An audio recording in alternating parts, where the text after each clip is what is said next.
প্রায় 14 বছর আগে বালুরঘাট হিলি রেল লাইনে সম্প্রসারণের কাজ বন্ধ হয়ে যায়। অবশেষে বন্ধ থাকা বালুরঘাট হিলি রেল লাইনের কাজের শুভারম্ভ করা হলো।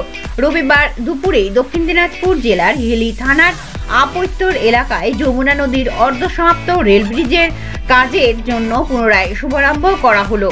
এদিন একটি অনুষ্ঠানের মধ্যে দিয়ে রেলের এই কাজের শুভ সূচনা করেন বালুরঘাটের সাংসদ তথা বিজেপি রাজ্যের সভাপতি সুকান্ত মজুমদার, কাটিহারের ডিভিশনের ডিআরএম সুরেন্দ্র কুমার সহ রেলের অন্যান্য উচ্চপদস্থ আধিকারিকরা। এই কাজের মধ্যে দিয়ে বালুরঘাট হিলি রেল লাইনে 5টি অর্ধসমাপ্ত ব্রিজের কাজের সূচনা করা হলো। এই কাজের জন্য 55 কোটি টাকা বরাদ্দ করা হয়েছে। এছাড়াও এই রেল লাইনে সম্প্রসারণের জমি অধিগ্রহণ করতে প্রায় 298 কোটি টাকা রেল জেলা প্রশাসনকে দিয়েছে, যার মধ্যে 33 কোটি টাকা জমিদাতাদের অ্যাকাউন্টে ঢুকে গেছে। জয়দীপ মৈত্রের রিপোর্ট, দক্ষিণ দিনাজপুর।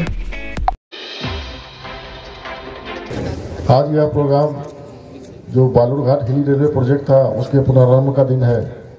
माननीय सांसद महोदय के प्रयास से इस प्रोजेक्ट का जो बहुत पहले से बंद पड़ा हुआ था उसमें पुनः जान आ गई है और उसका नया काम का शुरुआत हो रहा है।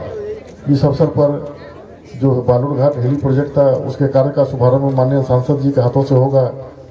मैं इस अवसर पर हिली की सभी जनता को बधाई देना चाहता हूँ, अभिनंदन करना चाहता हूँ, क्यों माननीय सांसद जी के प्रयास से यह प्रोजेक्ट फिर से आगे बढ़ रहा है और इससे हिली की जनता और आम नागरिक जो रेलवे की सेवा का उपयोग करना चाहते हैं उनको बहुत ही फायदा होगा। আপনাদের লড়াই আমি দিল্লিতে গিয়ে লড়েছি, আজকে তার ফল আমরা পেতে শুরু করেছি, কিন্তু এখনো কমপ্লিট হয়নি। যে কোনো কাজের পেছনে যখন লাগতে হয় তার শেষ না দেখে ছাড়তে হয় না। তো আজকে আমরা শুরু করছি, শুধুমাত্র এটা শেষ না, শেষ আরো বহু দূর। আমি 2-4টে কথা আপনাদের সামনে রাখতে চাই। মঞ্চে উপবিষ্ট আছেন আমার ভাইয়ের মতো, বন্ধুর মতো বুদ্ধরাই টুডু মহাশয়, যিনি আমাদের তপনের খুব অ্যাক্টিভ এমএলএ, খুব কাজ করেন। উপস্থিত আছেন আমাদের ডিআরএম সাহেব, কাঠিয়ার সাব ডিভিশনের সুরেন্দ্র কুমার। আমার মনে আছে 19 সালে যখন আমি প্রচারে এসেছিলাম হিলিতে, তখন একজন বয়স্ক মানুষ, নাম তো জানি না, নাম জানা সম্ভব না, প্রচুর মানুষ সে সময় ভোটের প্রচারে দেখা করেছিলেন, হাত ধরে বলেছিলেন, বাবা দেশ ভাগ হওয়ার আগে আমরা ট্রেনে চড়তাম, একবার মরার আগে ট্রেনে চড়তে চাই। তিনি হাত ধরে বলেছিলেন সেই কথাটি পাথেয় করে নিয়ে আমরা এগোতে শুরু করেছিলাম। আমাদের সেই লড়াইয়ের ফল আপনারা দেখতে পাচ্ছেন। 298 কোটি টাকা শুধু জমি অধিগ্রহণের জন্য দেয়া হয়েছে। এখানে হিলিবাসী যারা আছেন, লাইনের মধ্যে যাদের জমি পড়েছে, তাদের কাছে আমি হাত জোর করে অনুরোধ করব যে রেল খুব ভালো পরিমাণে আপনাদেরকে অর্থ দিচ্ছে, জমির ক্ষতিপূরণ দিচ্ছে। আপনারা যত তাড়াতাড়ি সম্ভব ডিএম বিডিও অফিসে গিয়ে যোগাযোগ করুন এবং আপনাদের জমি রেলের হাতে তুলে দিন। অনেকে দুর্বুদ্ধি দিবে, এই ধরে রাখ, পরে বেশি দাম পাবি, চাকরি পাবি, অমুক পাবি, হবে না। রেলের নির্দিষ্ট দাম আর ঠিক করা আছে এবং সেই দাম বাজার দামের থেকে অনেক বেশি দামে আপনাদের কাছ থেকে রেল কিনবে। রেল 298 কোটি টাকা ডিএম কে দিয়ে দিয়েছে।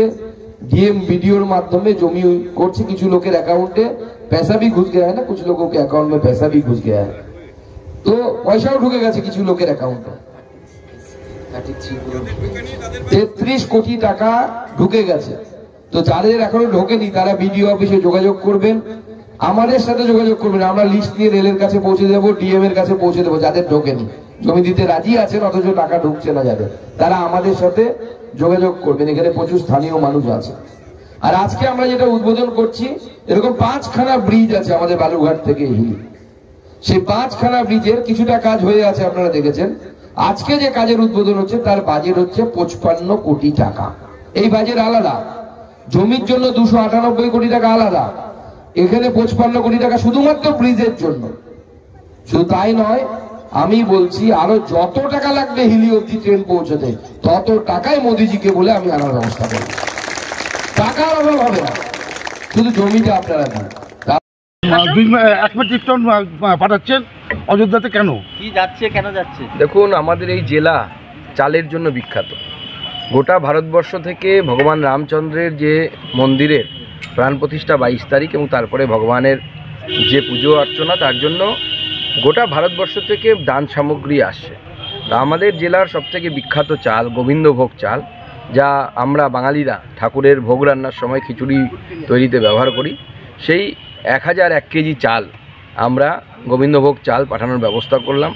এই অযোধ্যায় যাচ্ছে এই গাড়ি রওনা হয়ে গেল এবং এই গাড়ি আগামী দিনে অযোধ্যায় গিয়ে পৌঁছবে এবং আমরা ওখানে অযোধ্যার যে পরিচালন সমিতি আছে, যারা ভগবান শ্রী রামচন্দ্রের মন্দির পরিচালন করেন, তাদের সাথে যোগাযোগ করেছি। আমাদের জেলাবাসীর তরফ থেকে অযোধ্যার রাম মন্দিরে এই উপহার যাচ্ছে। ভগবান রামচন্দ্রের সেবায় লাগলে আমরা কৃতার্থ হব। কালকে দিনভর কী কী কর্মসূচি রয়েছে? কালকে গোটা বাংলার বিভিন্ন মন্দিরে মন্দিরে ভগবান শ্রী রামচন্দ্রের পুজো অর্চনা হবে। আমার বালুরঘাটে লোকসভার অন্তর্গত এবং দক্ষিণ দিনাজপুর জেলার বিভিন্ন জায়গায় আমাদের যাওয়ার অনুষ্ঠান আছে। নিজের ওয়ার্ড থেকে শুরু করে যতটা জায়গায় যেতে পারবো এবং সন্ধেবেলায় আমরা একটি নতুন একটা কার্যক্রম নিয়েছি। পবিত্র আত্রেয়ী নদীর তীরে প্রায় 1 লক্ষ প্রদীপ আমরা জ্বালাবো এবং সেখানে বিভিন্ন অনুষ্ঠানও হবে।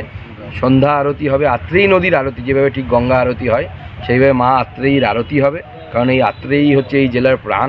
এবং আগামী দিনে এই আত্রেয়ী এবং অন্যান্য নদীগুলোকে পুনর্ভবা, টাঙ্গন এগুলোকে কেন্দ্র করে এক একটা ছোটো ছোটো পর্যটন কেন্দ্র যাতে আগামী দিনে তৈরি হয় এবং তার জন্য আমরা এই প্রচেষ্টা শুরু করব।